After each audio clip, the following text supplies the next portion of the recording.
innocently as the elevator announced its arrival at the 23rd floor with a high-pitched ding. She glanced over at her grandparently co-riders one last time. "It's an occupational hazard." Taylor winked. And with that, the elevator doors opened, and she stepped out onto the busy office floor that awaited her. Taylor loved the sounds of a bustling law office, the phones ringing off the hook, the furiously righteous conversations that spilled out behind closed doors, the printers busily shooting out 50-page briefs, the mail carts wheeling by as they dropped off court orders. This was all music to her ears. They were the sounds of people working hard, and no associate, or so Taylor hoped the senior partners agreed, worked harder than she did. From the moment, now 7 years ago, she had first set foot in the Chicago office of Gray and Dallas, she had done her best to make sure everyone knew she was an associate who was going places. And now, the firm had sent her to Los Angeles to litigate a highly publicized class-action sexual harassment case involving one of the nation's most upscale department stores. She was fully aware it was a test to see exactly what she was capable of, and she was more than ready. That morning, Taylor strolled through the hallway to her office, gliding by her secretary's desk just as she had done every morning for the past 2 weeks since coming to Los Angeles. "Good morning, Linda. Any messages?" Linda sprung to attention at her desk. There was something about Taylor that apparently made others around her feel as though they needed to look busy. "Good morning, Miss Donovan," Linda replied efficiently. "You do have one message. Mr. Blakely would like to see you in his office as soon as you're available." Taylor paused briefly. That was odd. She hadn't planned to meet with Sam that morning. "Did he say what it's about?" "Sorry, no, Miss Donovan." Taylor headed into her office as she called back a message to Linda.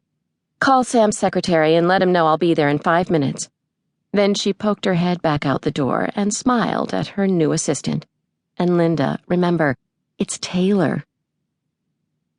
Taylor couldn't help but pause in the doorway to admire Sam's office before knocking to announce herself. It was a gorgeous corner office with a massive cherrywood desk and matching bookcases, plush cream carpet, and floor-to-ceiling windows covering 2 walls.